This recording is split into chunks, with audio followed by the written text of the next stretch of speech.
Develop कर सकते हो किसी गिवन पॉइंट ऑफ टाइम, उतनी स्पेस अपने आसपास रखो और अवेयरनेस पूरी अपने आसपास कि मैं किस गाड़ी को ओवरटेक करके आया हूँ, कितना स्पेस होगी, कितना गैप होगा। ये पॉसिबल है, ऐसा नहीं है कि इम्पॉसिबल है। It is not overwhelming, it is only overwhelming if your mind is divided into a number of areas where it is paying attention.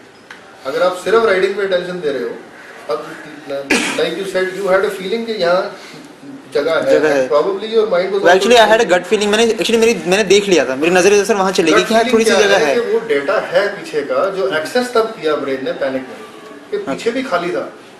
Had you been aware कि पीछे से मेरे इस तरफ से एक एम्बुलेंस वाला घुस रहा है, टेम्पो ट्रैवलर घुस रहा है, तो अटेम्प्ट ना करते हो। You are aware of that. Instinctively you use that. This is the data which should always be available to the brain. तभी वो कमांड देगा आपको कि आप ये स्किल यूज करके डेविएशन कर लोगे या ये कर लोगे। जब तक आप अवेयर नहीं हो, हाई परफॉर्मेंस राइडिंग में जैसे ये बताएंगे, हिमालयस में जैसे अब आप रैलिंग करते हो, पहाड़ों में थर्ड डायमेंशन भी ऐड हो जाती है, specially on the loose roads on which they ride, rolling stones भी नीचे आते हैं। अब आप अगर राइड कर रहे हो, पत्थर ऊपर से आ गया, आप कहोगे बदकिस्मती। There are times when you can see it coming man, if you are aware of it, if you are watching out for it, if you are paying attention to it. If you are not paying attention to it तो आपको दिख ही कभी, तो आप घोड़े की तरह होंगे। सो सिचुएशनल अवेयरनेस है तो आपको पहले से एहसास होगा कि ये आगे ट्रक है, अगर ये सडनली ब्रेक मार दे, वो परम्यूटेशन कॉम्बिनेशन इंसान करता रहता है दिमाग में, रोड के ऊपर क्या चल रहा है। कई बार क्या होता है, व्हीकल गए होते हैं, कुछ रोड ऐसी हैं दिल्ली की जहाँ पर बिल्डिंग एक्टिविटी ज़्यादा चल रही है, वहाँ से रात के टाइम में डंपर ट्रक्स जाते हैं रेत लेके, मिट्टी लेके। वो जहाँ खड्डा हिट करता है, उस खड्डे के 5 फुट आगे मिट्टी गिरी होगी, अंधों की तरह मान सकते हो उसे, क्योंकि वो लूज होती है और कुछ नहीं, वो खाली डंपर भी गया तो भी झड़ जाता है, और मोटरसाइकिल के लिए तो झड़ी मिट्टी बहुत होती है। तो वो बम्प्स के साथ रिलेटेड है सीधा कि ये रफ रोड है तो यहाँ मिट्टी पड़ी होगी इसके आगे। So whole lot of things जब आप एब्जॉर्ब करते जाते हो तो आपके दिमाग में पैटर्न्स फॉर्म होते जाते हैं। वो पैटर्न्स हैबिट है, वो आसान करता जाता है प्रोसेसिंग, कि आप उस पैटर्न में से, वो पूरे पैटर्न में से आपने एक चंक देखा छोटा सा, एक डंपर ट्रक आगे गया, तो अब आपके दिमाग में वो पैटर्न बाकी फिलअप ऑटोमेटिकली हो जाएगा। जब आप for example online form fill करते हो और वो मेमोरी यूज कर लेता है ना कि नाम ये था, ये था, खुद ही फिलअप, तो बेसिकली ऑटो फिल फंक्शन हो जाता है।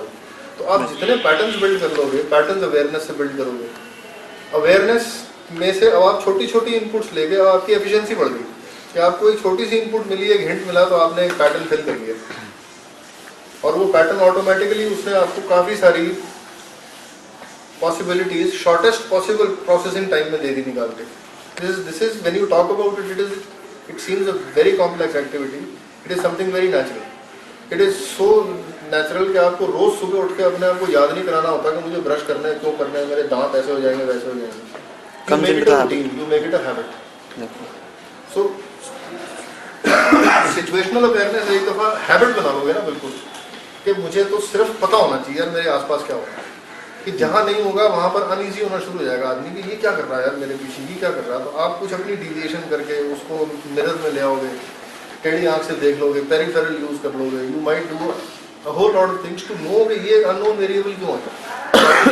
ये टैक्सी वाला चल रहा है, ये यहाँ पर बस है, यहाँ ये चल रहा है, यहाँ ये चल रहा है, उधर पहुँचे वाला खड़ा है, साइकिल वाला खड़ा है, वो पैदल पार करेगा डिवाइडर पे। Whole lot of factors, whole lot of elements, तो वो अवेयरनेस का हिस्सा बन जाए। So as in your case you are aware कि मेरे पीछे खाली जगह है, मैं डिविएशन कर सकता हूँ, और डिविएशन पॉसिबल है क्योंकि आगे भी खाली है, तो you would make a deviation. Had you not been aware, the only option left you would have been to brake. You would have braked instinctively.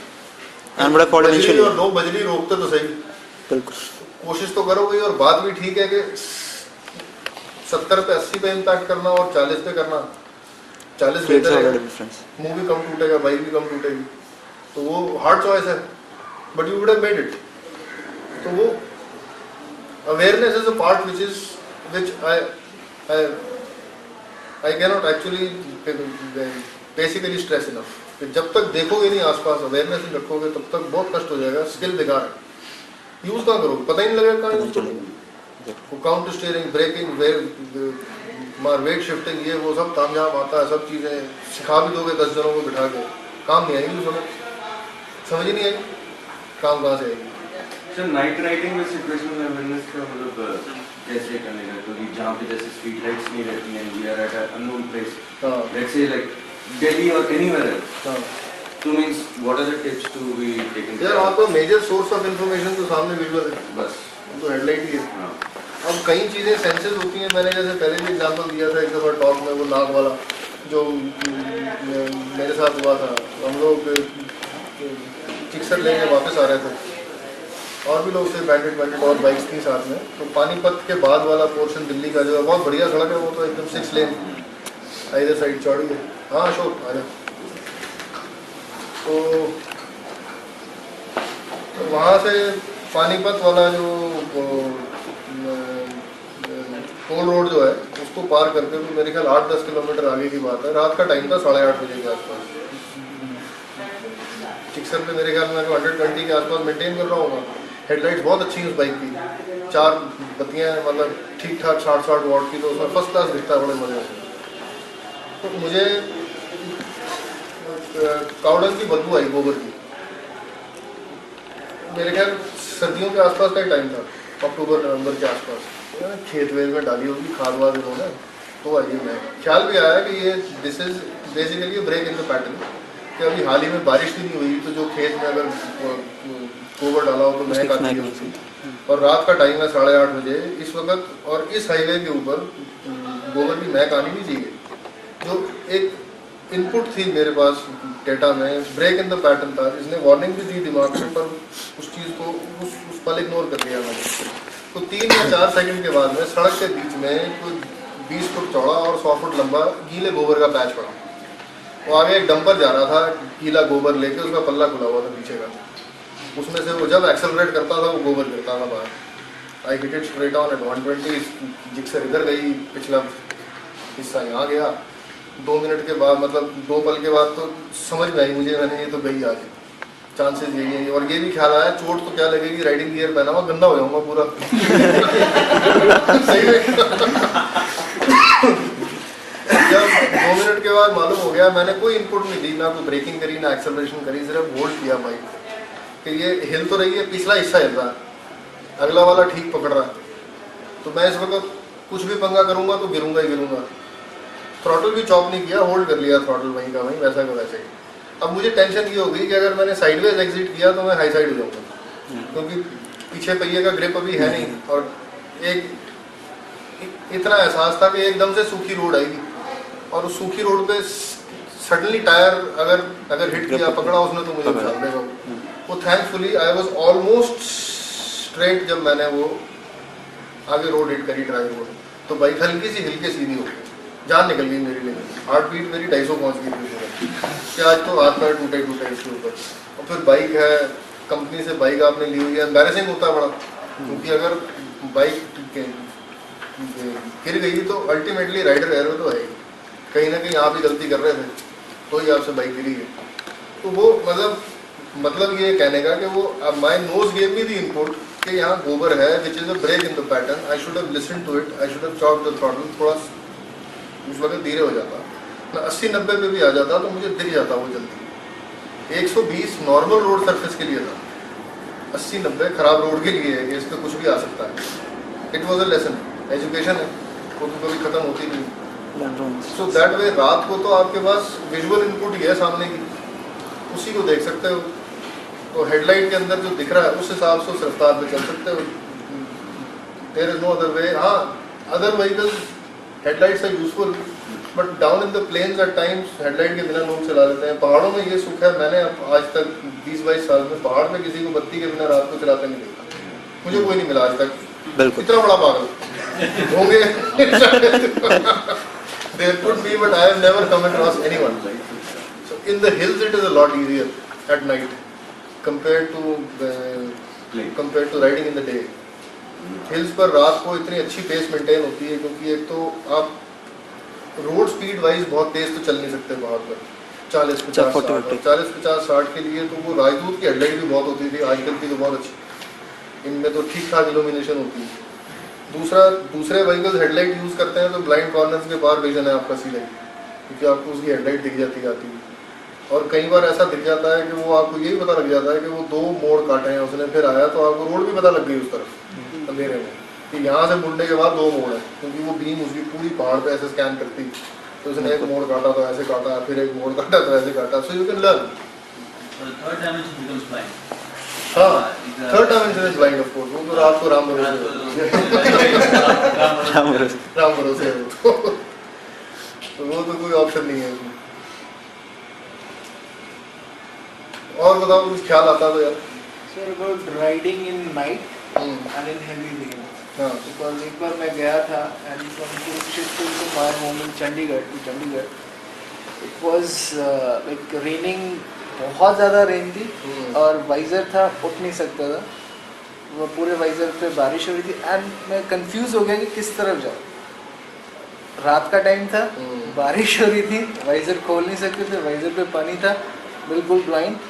और मेन दिक्कत ये थी कि मेरे को ये डर लग रहा था कि कोई गाड़ी पीछे से आके ना मार दे, क्योंकि उस वक्त जो मुझे समझ में आया येलो लाइन एंड जो एज है इस लेफ्ट साइड में एज, मैं उसके बीच में चला रहा था, but sometimes what is happening कि मैं बीच में जा रहा था, आइडिया नहीं लग रहा था कि क्या करूँ मैं तो बस इसी चीज़ का डर था कि कोई गाड़ी पीछे से आके ना मार दे, and because it was raining so braking तो ऑलमोस्ट नील हो जाता है। Worst of all conditions to ride in actually, and ideally तो बंदा नहीं चलाए उसमें, इतनी आफत होती है भाई साहब, ना तो कुछ दिखता है ना बाइक संभलती है उसमें, और अगर ठंड की बारिश है तो वैसे ही मर रहा होता है आदमी, कांप कांप के हड्डियां कीर्तन कर रही होती हैं, बिल्कुल you in a terrible state actually. ये चलाना ही नहीं चाहिए। वाइजर में आप ये है कि आप पार्शली वाइजर खोल के चला सकते हो, थोड़ा 2 इंच के करीब खोल के, उसमें आंखों में छींटे पड़ते हैं थोड़े, लेकिन फिर भी दिखता है। वाइजर के थ्रू तो बहुत मुश्किल होता है देखना, और बहुत ज़्यादा तेज बारिश में तो विजिबिलिटी बहुत कम हो जाती है।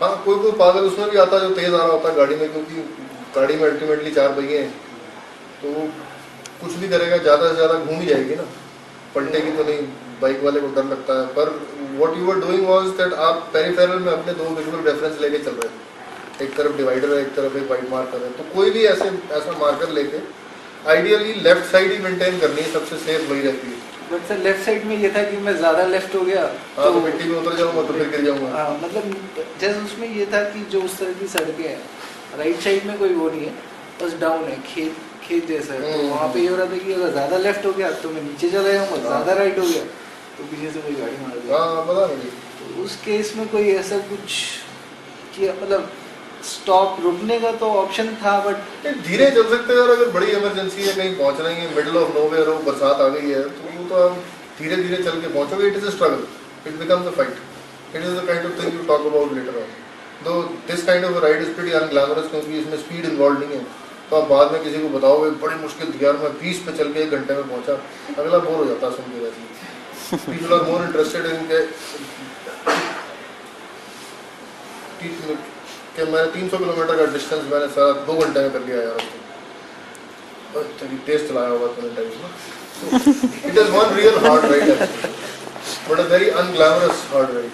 And sir second one was like हम लोग वापस आ रहे थे, like we were coming from city to, we both मैं एंड निर्मल, तो उससे क्या होता, बारिश हो रही थी and we were on hills, और ये थी धुंध थी, क्लाउड्स, बेसिकली क्लाउड में हम चला रहे थे, और उस वक्त ऐसी सिचुएशन थी, बारिश हो रही थी, वाइजर खोल नहीं सकते थे, और वाइजर में ऐसा होता कि सांस लेते वक्त जैसे मुंह से सांस लिया फॉगिंग हो जाती है। उस केस में ऐसा हो रहा था कि जब even we were riding on 30-40, जाते हुए एकदम से लगता है रास्ता खत्म, brake then left then brake then right. उस सिचुएशन में इतना मुश्किल हो गया था चलाना, बहुत मुश्किल होता है कि ideally you should avoid doing it, it is very risky in the hills actually, क्योंकि 4 पहिए वाले रुकते नहीं हैं।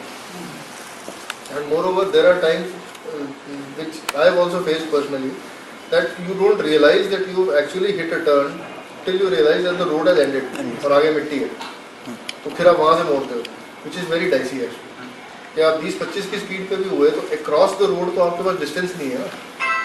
विद द रोड तो ठीक है, विद द रोड तो कष्ट ही नहीं है कुछ,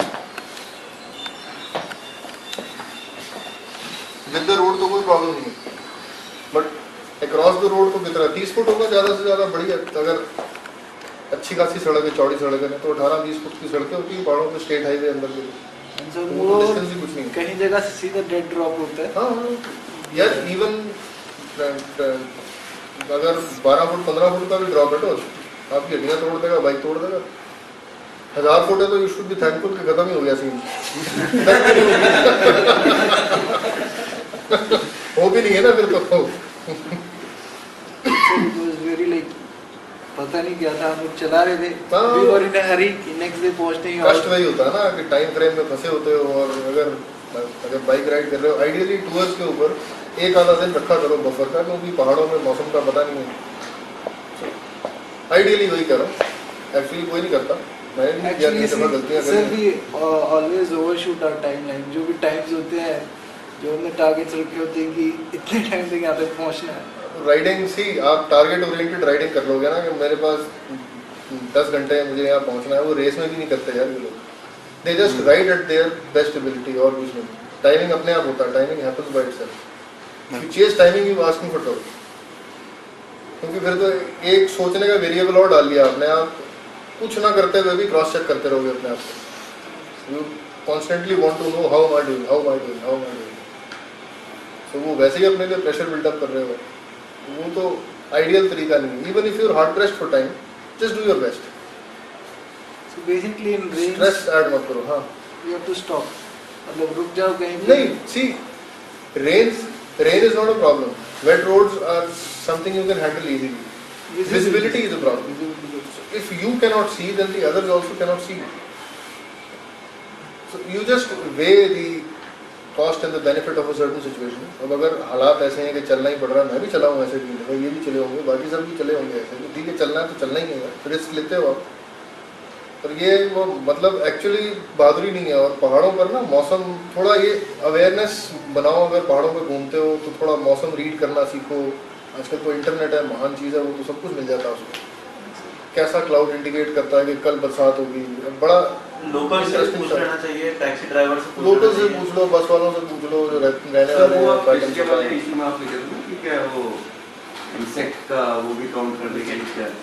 हाँ ये जो झींगुर जो होता है, Counter cricket। बड़ा एक्यूरेट थर्मामीटर है वो, हाँ बहुत एक्यूरेट होता है। डिग्री फ़ारेनहाइट और लिक्विड से दोनों में बताता है वो बहुत इन्फ्लुएंस क्योंकि ना ये इंसेक्ट्स जानवर जो हैं ये सब नेचर के साथ बहुत पास से लिंक्ड है। गर्मियों में बरसात जब आने वाली होती है तो एक दिन की वार्निंग दे देती हैं चींटियाँ, if they start migrating en masse, higher ground retain करती हैं। तो अंडे वाली चींटी कहते हैं ना जिसको, सफ़ेद सफ़ेद अंडे पकड़े होते हैं उसमें आगे, तो वो जब झुंड का झुंड चल देता है तो अगले 24 घंटे में बारिश आएगी और ठीक ठाक आएगी और आती है। इंडिकेशन है। पहाड़ों में भी बादलों के लिए कई दफ़ा ना मौसम साफ है लेकिन आप दूर देखते हो तो जैसे वो फिश के स्केल्स नहीं होते वैसे बादल होते हैं छोटे छोटे, पूरा पैटर्न बना होता है, विच इंडिकेट्स कि कोल्ड फ्रंट मूव इन कर रहा है, कल खराब होगा मौसम यहाँ पर। वो लॉट ऑफ थिंग्स पॉसिबिलिटीज जो आप देखते हो तो आपको कंट्रोल दे देती हैं सिचुएशन के लिए। You not caught by surprise यार हम वहाँ से चले, धूप निकली थी बरसात आ गई एकदम, ऐसे होता नहीं है। हर चीज़ में पॉसिबिलिटी है जान पाने की कि क्या हो रहा है, कैसे होगा, क्या होगा। और अगर आप टूर कर रहे हो तो आप जितनी ज़्यादा जानकारी अपने पास रख सकते हो उतने सेफ हो जाओगे, उतना मतलब टूर आपके लिए प्रेडिक्टेबल हो जाएगा ना। Long time back I was coming back from Spiti, rather we had gone to Spiti late in January. उस साल बर्फ़ बहुत देर से पड़ी थी, तो 26 जनवरी में हम नाकों पे थे, which is a very rare possibility कि आप वो उस टाइम तक जा सके। And we were staying the night at Poo. You've been on the route, so you probably know the place also. So that day at Nako, शाम के time मैंने देखा फॉर्मेशन वेस्ट साइड में बादलों की, क्योंकि इस टाइम में विंटर्स में वेस्टर्लीज ही आती हैं जहाँ से मौसम चेंज होता है। अफगानिस्तान साइड की हवा चिल्ड, हाँ जो चिल्ड हवा ये वाली होती है ना, वही मौसम चेंज इंड्यूस करती है। तो वेस्ट में बादल थे थोड़े बहुत हल्के हल्के से, तो मुझे ख्याल भी आया कि यहाँ से निकल लेते हैं क्योंकि Poo फंस जाता है, अच्छी खासी बर्फ़ पड़ती है उस एरिया में। फिर ये ख्याल आया चलो रात रुक जाते हैं, कल सुबह जल्दी जल्दी निकल जाएंगे। सुबह 6 बजे नींद खुली है, मेरा फ्रेंड एक उठा, खिड़की का पर्दा हटाया, कहता सर बर्फ़ सफ़ेद रंग की होती है ना। मैं तो ऐसे उठा जैसे मेरे करंट लग गया हो। भागो, 1-1 1.5 फुट बर्फ़ तब तक पड़ गई थी वहाँ पर। क्योंकि पहली बर्फ थी तो रोड में रेजिडुअल हीट होती है तो वो सॉफ्ट रहती है, और इनिशियल जो होती है ना snow, it has a lot of moisture, तो वो बहुत जल्दी कम्पैक्ट नहीं होती, तो आप उस पर तो राइड कर सकते हो. But still from Poo to something like what almost quarry, it took us about 6.5 hours, which is barely 60-65 odd kilometers. It was terrible. And there is one village on the way, वो आगपा जो आता है बीच में गाँव, तो उसमें पुल पार करते हैं, फिर वो हेयर पिन से ऊपर चढ़ते हैं, उस हेयर पिन पे जान निकल गई, तो जीरो ट्रैक्शन थी, जम गई बर्फ बिल्कुल वहाँ पर, व्हीकल कुछ आएगा, उसके ऊपर चढ़ने को राजी नहीं होती बाइक, पैदल नहीं चढ़ सकते आप, पैर मार रहे हो वहीं खड़े हुए. वो 3.5 किलोमीटर 1 घंटा लगा था. सर जो मुक्कू का रास्ता है वो लाइक उस वो साइड में तो कुछ नहीं है, and drop is like if a small mistake and slip हो गई. सतलुज है, Sutlej is going to take you away within a moment. It is one of the fastest flowing rivers in the hills. Very powerful river. Sutlej में 2000 में बाढ़ आई थी, flash flood आई थी. परिचू dam जिसे कहते हैं ना चाइना में जो है, ये पू से आगे सुमदो आता है, सुमदो के पीछे से पार्टिस रिवर का आता है सतलुज का, तो उधर ही ऊपर लैंडस्लाइड हो गई इनसाइड चाइनीज टेरिटरी, तो वहाँ डैम सा बन गया, एक आर्टिफिशियल डैम था उस टाइम के लिए, उसके पीछे पानी इकट्ठा हो गया, वो पानी इकट्ठा नीचे आया. तो ये टापरी, वांगटू वगैरह यहाँ पर सब आर्मी बेसिस हैं. इधर तकरीबन 700-750 ट्रक बर्बाद हुआ था इनका, और उनके ट्विस्टेड मैंगल्ड रिमेन्स कई महीनों तक चिपके हुए थे पत्थरों के साथ. ट्रक्स पूरे 5 टनर्स, 3 टनर्स, पानी ऐसी हालत करता. 70 फुट वाटर लेवल राइज किया था. This whole road was washed off. This is the new alignment, entirely new. तब वो रामपुर के भी ब्रिजेज हो गए थे दोनों. Had gone there at that time, तो हम वो रिवर के पार रुके थे वहाँ पर, रेस्ट हाउस होता था इनका दूरदर्शन वालों का, तो वो बीच में जो रोप वे लगाते हैं ना, ट्रॉली होती है, उसके साथ आना जाना होता. तब था ही नहीं ब्रिज. तत्ता पानी वगैरह की सारी शक्ल तब से बदली है. अदरवाइज तत्ता पानी के पास रोड ये सतलुज एस कर्व लेती थी, अब तो वो सीधी जाती है वहाँ से. सब बराबर कर दिया था. तो वो पहाड़ों पे तो पानी आ जाता है ऐसे ही, तेज रिवर है, बहुत वॉल्यूम बहुत है उसमें पानी का, तो वहाँ तो ऐसे ही सीधी. But one of the worst portions on this route, वो का और नाकों के बीच का जो है, उस पर तो वापसी है ही नहीं. वर्टिकल क्लिफ 900 फुट सीधा ही, उसके तो एज पे जाकर देख लो, लोगों में बाइक नहीं चलती फिर उसके बाद चलाते हैं बाहर में, फिर रॉन्ग साइड चला दूंगा मैं नहीं आ रहा उधर. उसी नागपुर से पहले मेरा वो टायर्स के लिए चला था, क्योंकि हमने पू में बीच में एक आता है 25 किलोमीटर में आर्मी का एरिया आता है जहाँ पे रोड बहुत अच्छी है. तो हमने वो जस्ट वो क्रॉस करा था, और इसी मेरे लेन पे एक मारुति 800 लोकल लाइट इस साइड मुँह करके खड़े हुए हैं, फोटोग्राफी कर रहे हैं. और बीच में क्या होता है, डिवाइडर बन जाता है मिट्टी का. तो मैंने बस यहाँ से लिया था, और यहाँ पे दिख रहा हूँ मैं, अगर यहाँ गया तो मैं गया, कुछ नहीं मिलेगा. यहाँ पे वो पहाड़, मिट्टी, मैं बस यहाँ गया, फ्रंट एंड निकल गया, रियर एंड वहाँ पे ट्रैक्शन लूज करा, मैं मिट्टी के बारे में पूरा वहाँ से लेकर नागपुर तक मैंने 20 के ऊपर गया, मैं नहीं चला. ये नीचे देखता हूँ आगे वाला जो स्ट्रेच है ना, का से लेके वो खाब से लेके और ऊपर यांगथांग तक ऑलमोस्ट, उस पर कॉन्स्टेंटली झाड़ू लगाते रहते हैं ये लोग. अगर नोट किया होगा, PWD की टीम्स होती हैं अलग अलग, क्योंकि उस पर रोड ही कंकड़ वगैरह भी अगर डाले हुए हैं, और जो गया उधर से वो गया, वो मतलब रिकवर करने भी नहीं जाते उसे, पॉइंट ही नहीं है उसमें. ना तो व्हीकल इस हाल में होगा, ना आदमी इस हाल में होगा, तो उसको बाहर निकालो वहाँ से. या एक्सपोजर, अब ये जो नई वाली नाकों वाली रोड है, इस पर भी एक्सपोजर बहुत है. मालिंग पार करने के बाद में बहुत डीप फॉल है नीचे. पहले वाली सड़क जहाँ से जाया करती थी मालिंग वाली, वही मेरे ख्याल उससे 400-450 फुट नीचे, और उससे 500 फुट नीचे सतलुज होती थी, स्पीति होती थी नीचे रिवर. तो वो बहुत डीप फॉल है वहाँ भी. पिछली बार विंटर में मैं गया था तो एक ट्रक बिल्कुल कोने पे टिका हुआ था पलट के. तो मैं सोच रहा था, मैंने जब ये निकले होंगे ट्रक वाले इसमें से बाहर, तो उनके दिमाग में क्या चल रहा होगा. बहुत बढ़िया थॉट्स होंगे. अगर कुछ ख्याल नहीं होगा तो इटली होंगे, इसका मतलब सब तो ठीक है, तुक्के से इधर आ गया तो आ गया. अच्छा विवेक सर, एक चीज पूछना था मैं, जैसे हम लोग रेनी सीजन में जब हिल्स जाते हैं, स्पेशली जो हम लोग की बाइक है जैसे R15 वगैरह ये सब, तो रेनी सीजन में जैसे हम लोग उत्तरांचल जब गए थे तो बारिश हो रही थी लगातार, तो उसमें लेकिन सबसे ज्यादा जो रिस्की था, जो शुरुआत में हम लोग ने फेस किया, वो ये था कि उधर का मड सॉफ्ट है, तो जैसे टर्न लिए, जैसे ही टर्न लिए उधर से वो वाटर फ्लो ऊपर हिल से पूरा जो है वो स्लश बना के नीचे पूरा सड़क पे लगा के फिर वो करा। उसमें जो है उसमें काफी ट्रैक्शन मतलब रहता ही नहीं एक तरीके से।